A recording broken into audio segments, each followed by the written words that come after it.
Sandiaga Uno ungkap larang anaknya ikut beasiswa LPDP. Kamu ngambil jatah orang. Politikus Sandiaga Uno melarang anaknya untuk mengambil beasiswa Lembaga Pengelola Dana Pendidikan, LPDP.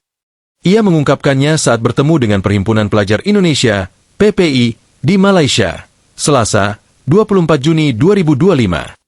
Salah seorang mahasiswa menanyakan pandangannya terhadap pernyataan Wamendikti Saintek Stella Christy bahwa beasiswa dari negara adalah utang yang harus dibayar. Anak saya satu baru lulus master Pak dari NYU, tapi saya larang, nggak boleh ambil LPDP. Ucap Sandiaga dikutip dari video reels di akun Instagram pribadinya Sandi Uno.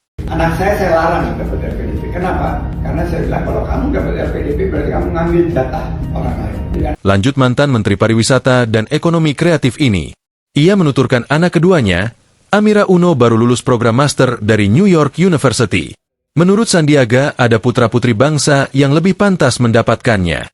Kalian yang lebih berhak gitu. Jadi memiliki sebuah keberuntungan memiliki LPDP itu seyogyanya memiliki responsibility bagi Indonesia. Kata Sandiaga. Terlebih, kata Sandi, yang bisa mendapatkan beasiswa ini di bawah 1% rakyat Indonesia karena kualifikasi ketat. Oleh karena itu, ia menyebut para awarde LPDP sangat beruntung. Daripada istilah utang, Sandi menganggap pengabdian kepada negara setelah lulus LPDP adalah bentuk tanggung jawab untuk Indonesia.